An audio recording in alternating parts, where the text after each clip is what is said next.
Hey guys, welcome to Agent Spotlight.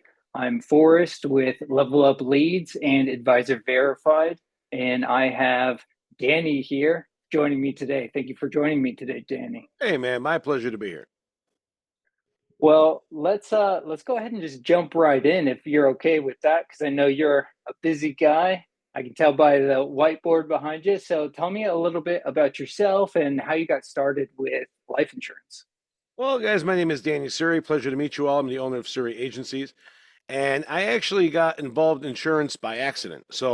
I was from the entertainment business. I'm a 26-year, DJ, concert event promoter, nightclubs, that kind of world. And the pandemic hit, and in 48 hours, my 26-year business went from three-quarters of a million in profit to negative $100,000 in debt. 48 hours. It was massive, man. Yeah. Um, but a friend of mine, by chance, set me up with an interview with a different company at the time, an insurance business. I got into it and absolutely fell in love with it. The biggest thing with entertainment and music, um, it was really like the weddings that I really enjoy doing because the amount of service you have to provide, to a family, to a bride and groom on their most hmm important day. It's a big deal, right? It's a lot of Yeah, attention to absolutely. detail. Absolutely, bro. And when I started doing insurance, I'm like, okay, this is a different kind of aspect of service. And I love the idea of service. Um, but we got in, and I started in June of 2020. By the end of that year, I cleared just under 100 grand in profit, and I was like, well, maybe I should stick around in this business for a while, right? It Yeah. was good. Got up to second place out of 10,000 agents in my previous company within 2.5 years, and decided that okay, time to build it up on my own empire here. And we started a year and 3 months ago today, actually, a year and 3 months ago today, as our own official standalone agency. Over a million in production already in our first fiscal year, um, Very nice. and we are ready to rock and roll. And that's the intro to the insurance business. Well, that is one heck of a 1 year anniversary. Thank you. What a From great, beats to that's a, benefits. That's going to be the name of the book. From beats to benefits. yeah, I mean, going from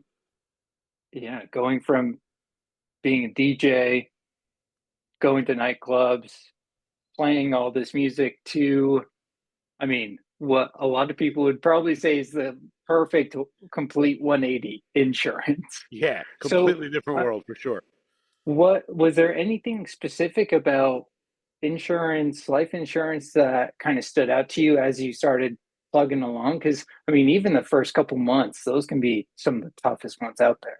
So, yeah, well, it's actually wild. I had a little bit of a different start to the insurance industry than I think most people do, and I'm grateful for it. But, my second month in the business, you know, uh, just dealing and working with people, I cranked out something like over 40 grand in income my second month during the height of the pandemic. So it was Yeah, like, okay, this is wild. But it's funny because when I first got into insurance, it was more like a sales job, right? It was sales, sell, sell, sell, sell, sell. That's all it was in the beginning. And that's usually how it is for a lot of people when they first get into the business. Because yeah. people And were come to you insure. doing door to door at the start as well? No, I was actually stationed at truck stops. I rented space at truck stops, like an office Yeah, space, and I would flag the truck drivers who were the only people in America that were on the road or that were out in yeah. public. So, hey, man, you're traveling across the country. There's COVID going on. Do you have any life insurance to cover yourself? What about your income? What do you have to replace your income if you get hurt or injured? That is a brilliant method. Opening line, right? So that's how we started, or that's how I started in the industry, um, and it just kind of it steamrolled through. But then the distinctive thing happened. I had a client. I'm never going to forget him. His name is Rudy Simas. I met this man at a truck stop, 62 years of age, never bought life insurance his whole life. He's had how many people try to sell him life insurance, never bought it. I sat this man down, Forrest. I beat him up for 2 hours. We went toe to toe, toe to toe. Like it was greater than that Tyson, uh, Logan, Paul, Jake, whichever one of the Pauls fight it was. Yeah. Right? It was insane. It was a great battle. He ends up buying a policy. He couldn't believe it. His wife couldn't believe it. 3 months later, I get a call from his cell phone. I answer it. It's his wife. Mhm. He had a heart attack and passed away in his truck, and they didn't find his body for 3 days. Oh, man, that's Exactly three tough. months after I wrote this man his first ever life insurance policy in his life. And I went into panic mode. Please tell me I wrote this application right. Oh my God, are they going to get paid? Is all this stuff that I'm selling real? I freaked. Yeah. When we delivered that check, we got his body home, handled final expenses, made sure her home was taken care of, and then she got into assisted living after that. It changed the entire insight to this business for me. Yeah. It really became about, okay, I'm here with something that's really, really good, and I can abuse it and be, somebody's unfortunate bad apples that this industry attracts at times. Anything that can be fruitful will attract some fruit flies from time to time. Oh, that's a great line. I've never used that before. You have a bunch of awesome fruit around, sometimes flies are going to show up. Yep. Um, that was the difference maker for me. It became about service, and sales will make you rich. Sales will get you rich. True service will make you wealthy. You don't deserve wealth if you're not willing to serve your fellow human. Period. Yeah. I've heard something similar along those lines. It was sales will make you rich, serving people will make you wealthy. So very, very similar. Hmm. Yeah. Would you say that was that the would you say writing that policy and being able to serve that family was like the significant moment where it was like, okay, yeah, no, I'm locked in and on insurance and helping families. That was 100% it, because it was literally a switch after that. I had Hmm. done great with personal production up to that point. That was the switch that said, okay, wait a minute.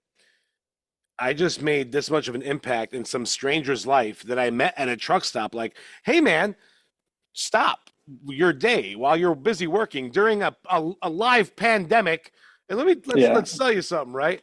It Yeah. went Sit from down with that, me and chat. right, and outdoors at a truck stop, because you had to be outdoors. Yeah.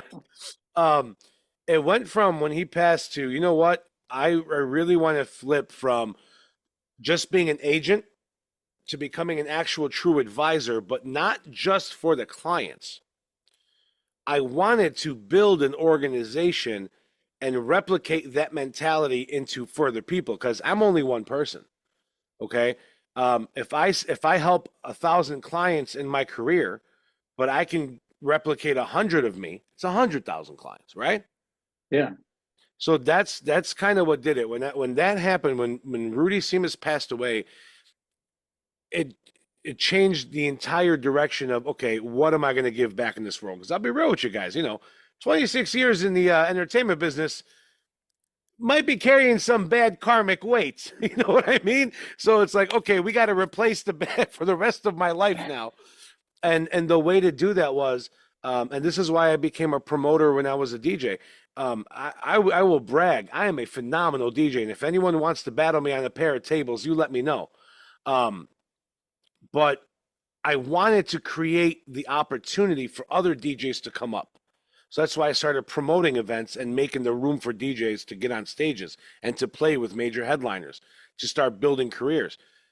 Same exact thing here. I get to do that with actual agents now, and not just to DJ for an hour in a club to try to look cool, but to change people's lives, to Hmm. eradicate poverty, to eliminate generational wealth gaps, to protect a family from losing their home after their loved one dies suddenly that they weren't expecting.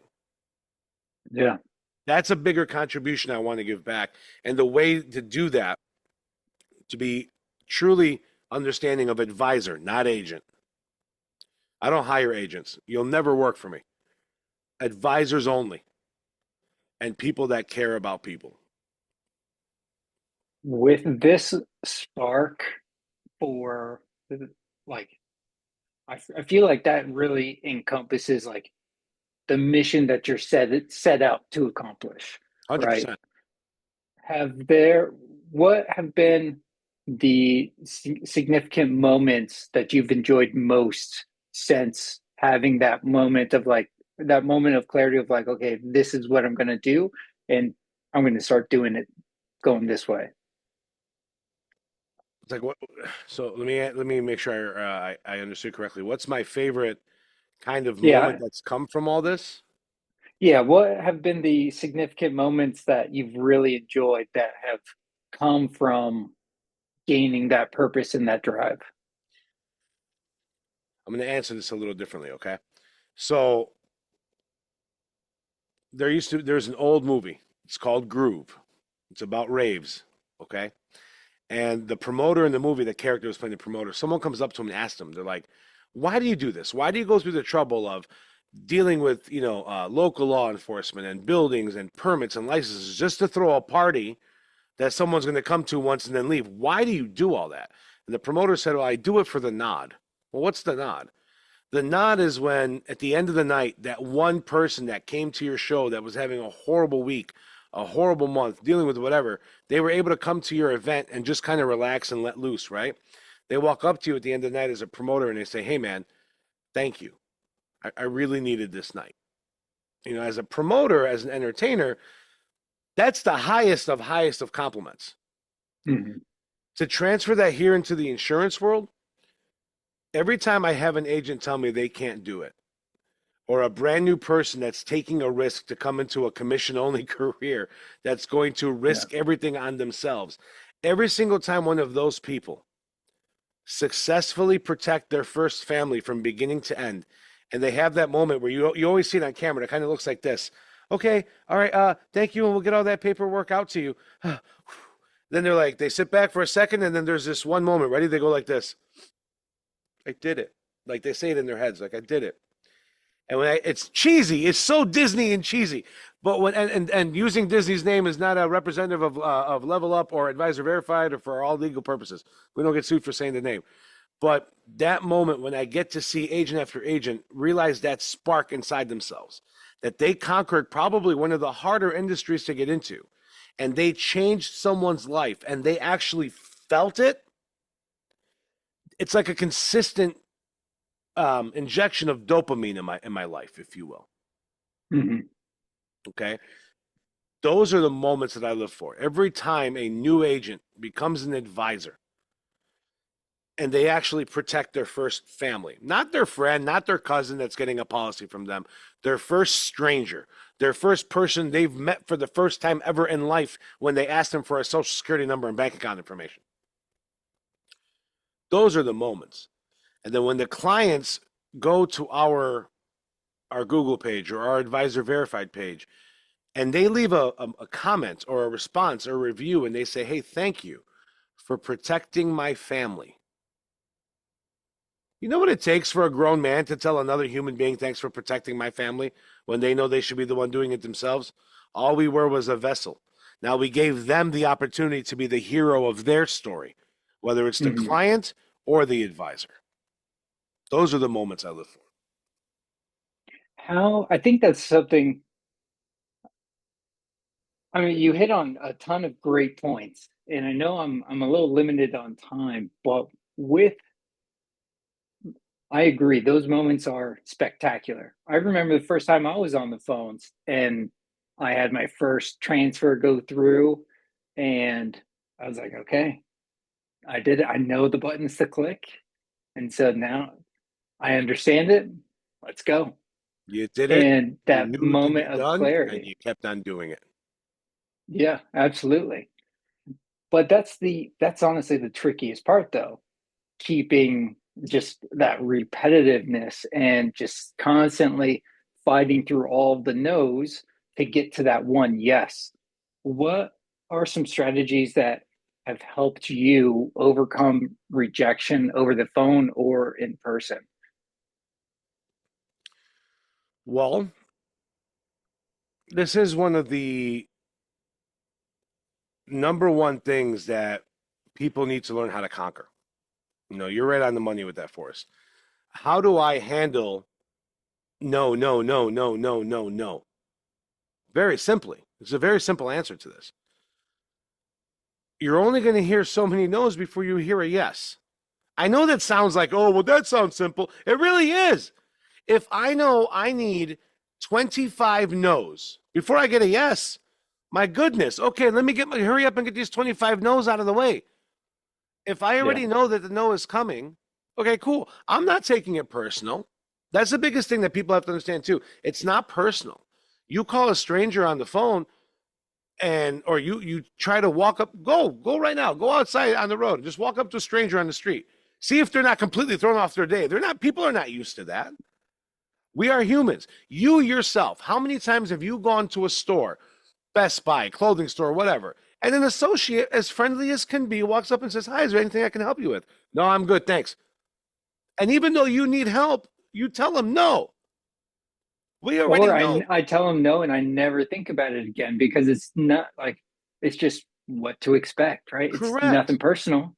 We already know no's are going to be there. We already know people are going to say, I need to think about it. We already know people are going to say, oh, I need to talk to this or I need to pray to that. We already know these things. So if you know that you have to get through a no answer or a certain amount of them to get to a yes answer, buckle up, buttercup, get through the no's. It's that Yeah, simple absolutely. and be excited about it. Did you say no? Finally, okay, that's one less no for this next yes. Be excited about it. If I go through something with you, if I talk to you and you tell me no, first of all, you're probably crazy. But I'm kidding. But if I'm talking to you and you can actually get away with telling me no, if I let you get away with that, cool. On to the next one. I'm done with the no. On to my next module. You know what? I'll come back to the no. I won't give up on him. I'll come back every now and then because he might have realized a little bit later, hey, something changed. Something happened. Maybe Yeah, his friend just had a heart attack and died. You're probably going to be the guy that he wants to hear from. I would say so. The no's are the greatest part of the business because you know there's only so many of them that exist. We don't know how many yeses there are. We have to go out there and find them. We don't know how many yeses there are. We know how many no's there are. So if we already know to get how many we have to get through, oh my goodness, half the battle is already defeated. Be excited. Yeah, absolutely. I had a manager, he was going through the usual morning hype meetings, right? Getting everyone ready for the day. And he said something very similar to what you had just outlined. There are only so many no's until you hit that yes. Mhm. And he explained it to us like being able to gamble with your own odds, right? Mhm. Like if you could play blackjack and you knew that if you played by the rules that were laid out, you could start out at 30% chance of winning. And then as you kept following those rules and got better with the rules, it could get to 40%, 50%. We'd be playing blackjack full time, Dude, right? listen, I didn't write the rules to this game. I just learned how to play the game with the rules better than anyone else. Yep. I mean, it's a cocky statement. Obviously, I'm not the greatest insurance guy in the world, but that's my posture. That's my position. That simple. If someone tells me, no, listen, folks, be a little, it's okay to have a little bit of an ego here, just a little bit. Let me explain. You passed a state license exam. You have any idea how hard that is to do? We are 1% of the population, literally. 1 to maybe 2% of the population that can pass that thing and then build a career out of it. It is a privilege to talk to us. You mean I get to talk to someone that if I give him 100, they give me back 100 grand? I'm begging to speak to that person. Mhm. Remember who you are. What is your position? What is your posture? Why do I use certain lead systems? Because if you follow their systems and you're in the proper posture on how they tell you to work them, guess what? They're going to work. And guess what? There's still going to be no's there. Yep. Isn't that It's all amazing part of how? the process. Yeah. It, I mean, you can quite literally predict your own success, right? Yes, Hey, absolutely. if I can actually talk to 20, 30 people today, I have a chance to close 2 to 3 policies. And if I close nothing today, the universe owes me 5 to 7 tomorrow, which is It builds exciting, into right? your pipeline. Mm-hmm. Yeah, absolutely. 80% of all business force, 80% of all closed deals in business is conducted between contacts 5 and 12 with a client. You give up and you accept 3 no's, but you need a minimum of 5 no's. Well, okay. You're making that choice on your own at that point. If I'm telling you that you only need 5 and you're stopping at 3, 1 and 1 isn't 7, you know? Yeah. Yeah, absolutely. So so I'm going to change gears just a little bit Let's do it. because things are constantly changing. We saw a major fluctuation in the stock market recently because of all of this AI news. So my question for you is, what are you looking forward to with your future in insurance? Ooh, that's a good question. Well, when you're a DJ, when you're doing a wedding, um, there are a million songs you can choose, right? Yeah. You can't go wrong with the hits. And the hits at a wedding is usually what? The classics. You got a lot of the newer songs, like what's the hottest thing on the radio right now, and the Whippin' Nay Nay and Cupid Shuffle, this and stuff. But you have your hits, you have your classics, right? Mhm. No matter what happens in this business, no matter what happens in this industry, no matter what tech, what AI, whatever comes out, okay, you can never go wrong with the classics, being a little old school. No matter what, you're never going to replace human to human contact. Yeah. That needs to be at the forefront of your business, no matter how hardcore technology gets.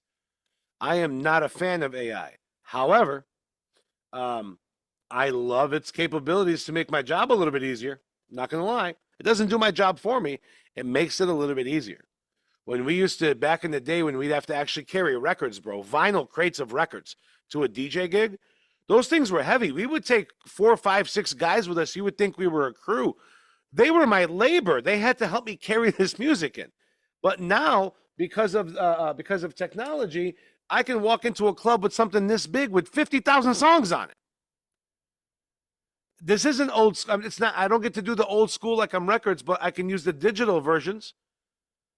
So I'm Mhm. using it as a tool to elevate my craft. So no matter what happens with AI, no matter what happens with technology, with rules, with whatever the government says and how you're allowed to solicit and market your people, no matter what the FCC says with how you can market and advertise insurance products, none of it matters if you are willing to understand one concept. This is a people business. You Absolutely. must be prepared to connect to people. Nothing changes if you have that in your brain. It's just some slight modifications. No changes, modifications. Yeah, I think that, I mean, it proves exactly what you said earlier on. You hire advisors, you don't hire agents because advisors, Correct. there's so much to uncover when it comes to life insurance that it's not a scripted, hey, I'm going to ask these 5 questions, get the info I need, hit this number, and boom, it's done. No, every person, every conversation is so unique, and it's just a matter of putting the right puzzle pieces together for that person. And you can't do that without being able to ask the right question and having a human to human rapport with I someone, agree. right? Yes, ma'am. Well, Danny, we appreciate you coming on and chatting Absolutely. with me. We'll be getting this posted onto YouTube here very soon, as well as our Advisor Verified Academy. So thank you again for joining me, and we'll catch you guys on the next episode. See you soon. Hey there, thanks so much for watching this episode of Advisor Spotlight. Here at Advisor Verified, we love spotlighting agents all across America as they share their passion for why they love doing what they get to do, protecting you and your family. So be sure to go to AdvisorVerified.com and search for an advisor in your state that you connect with and that you know is licensed, insured, verified.